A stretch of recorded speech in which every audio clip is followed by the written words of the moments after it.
Hey guys, Sarge here. What we're going to be talking about today is the Sig Sauer P320 Subcompact.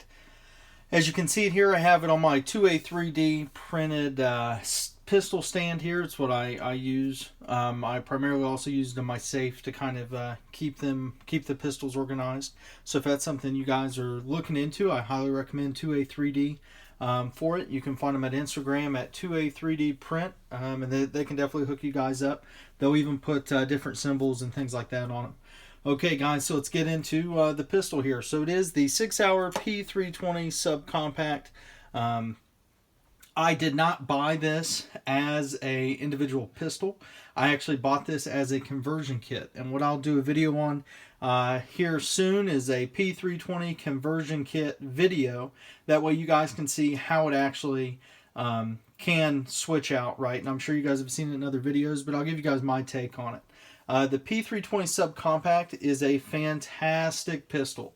I will tell you, and as you guys might be able to see right here, there's a Glock 26. I'm going to be doing a comparison video between the two, and I'll kind of give some pros and cons of each.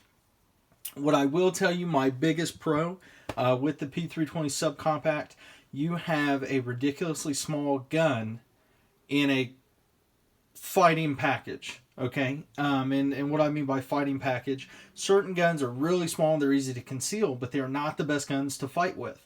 My Smith & Wesson 642 J-frame, awesome gun to conceal, right? Not my first choice to go into a gunfight with as a primary pistol. And you know, there's a lot of guns like that, like the Ruger LCP or a Glock 42. Awesome guns to conceal, maybe not the best ones to get into a fight with. Well, with this Subcompact P320, I would feel more than prepared for any situation I might find myself in. The pistol, I'll just take it off stand here. The pistol shoots just like its full size and compact size counterparts. Absolutely no issue with it, right? And I have not had a single malfunction out of this pistol. It's been through a couple courses without any issue. Something I do want to show you guys right off the bat is the trigger on here. So just listen for this. And the reset.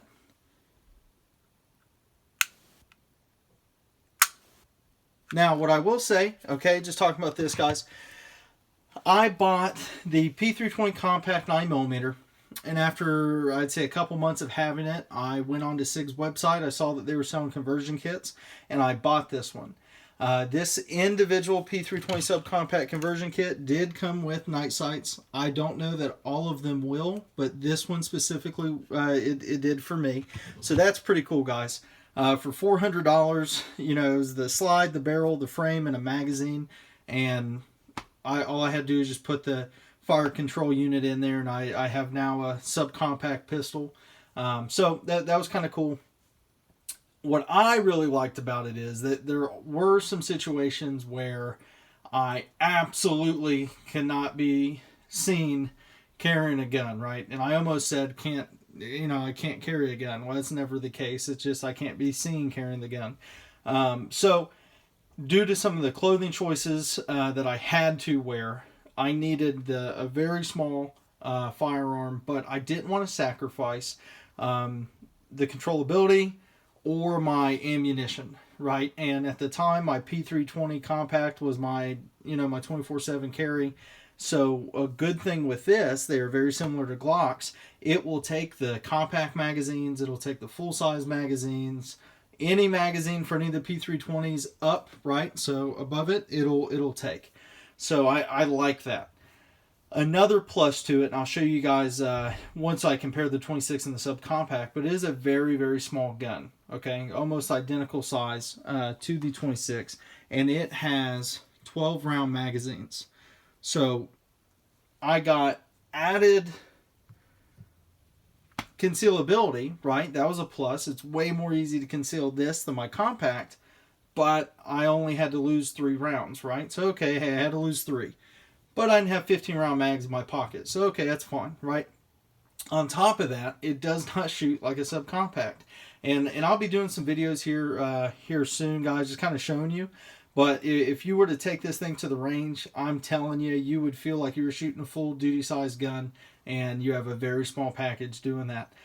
So very nice pistol, guys. And what we'll go ahead and do is go ahead and take this pistol apart just so you guys can see the process with this. Sig Sauer designed it so that way you don't have to press the trigger to disassemble it. And as you guys know how I feel about that, I think that was solely due to people being irresponsible. If you follow the disassembly procedures, you shouldn't have an issue with that, right? So if there were a magazine in place, step 1 would be dropping the magazine. Step 2 is locking the slide to the rear. And we are checking the chamber and the magazine well for nothing, right? We are checking to ensure that it is clear. If you guys say that we're checking it to find ammunition, you will subconsciously see, ammunition in there and not identify that it shouldn't be there. And that's how we make mistakes. So I am looking for it to be clear. Yep, okay, it is clear. At this point in time, what I'm going to do is take this takedown lever. I'm going to press it downward, and it's going to come to a point to where it can't go anymore. I am then going to follow the slide off the gun. Okay, and if you haven't seen this in my other P320 video, this will just kind of wiggle out, right? And then here, we will have our fire control unit. Okay, and this is the gun, guys. So right here, this is the gun. This is the serialized part. The rest of this are gun parts. Okay, so one of the big things that I really like about it is if you guys are wanting to get something that we can kind of have in excess of parts for, like me, like I like having a bunch of extra parts. In my range bag, I keep extra Glock triggers and stuff like that just in case something happens, or parts that could break on a Glock. I keep those in a range bag. Having this would just make it a billion times easier, because then instead of sitting there at the range trying to, take out a trigger return spring or whatever it is, I can just switch it into a different setup and then fix it once I'm home. So this is a very nice setup, guys. Here's a closer look up on that frame, and it is ridiculously small. Okay, but one thing that I will say when it comes to these P320s, you can purchase these in small, medium, or large. Okay, and I've even seen some of these that come with a rail as well. So that could be an option if you guys want it to. But when it comes to, let's say we took a course, or this is our duty pistol, or whatever it is, look at how easy it is to take the gun fully apart with no tools, and now I can do a in-detailed clean on it, right? I can completely scrub the pistol clean and ensure that there's no outside factors that can affect it. And as we look here, guys, okay, recoil spring, the barrel, this one is a little more beat up. I've shot it quite a bit. So, but what I will tell you guys just about Sig Sauer as a brand, I have never seen one of these P320s have an issue personally. I've read a bunch of things where people have had them, but I really can't tell the difference of, is that because of the pistol, or is that because people are stupid?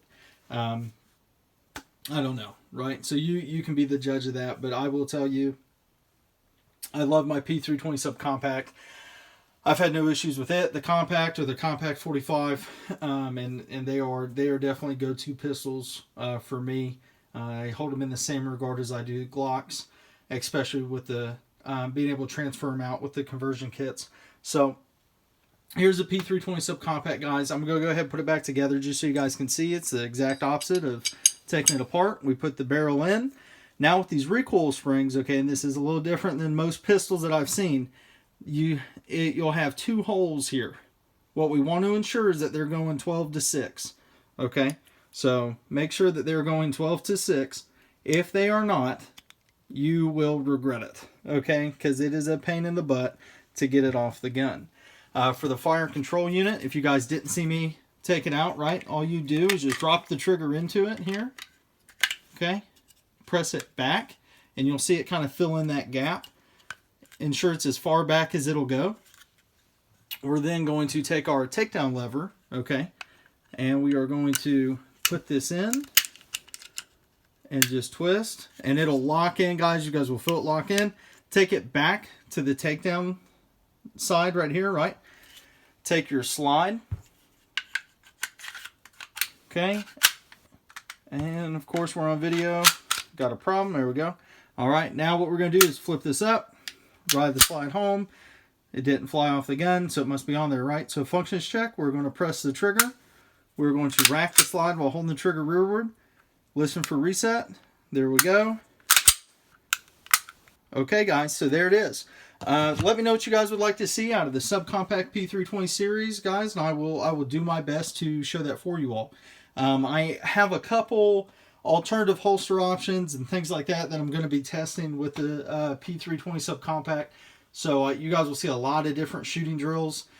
And I'll be putting it up against full-size guns to show you that there's really not that big of a difference, okay? So you guys stay tuned for more. Sarge out.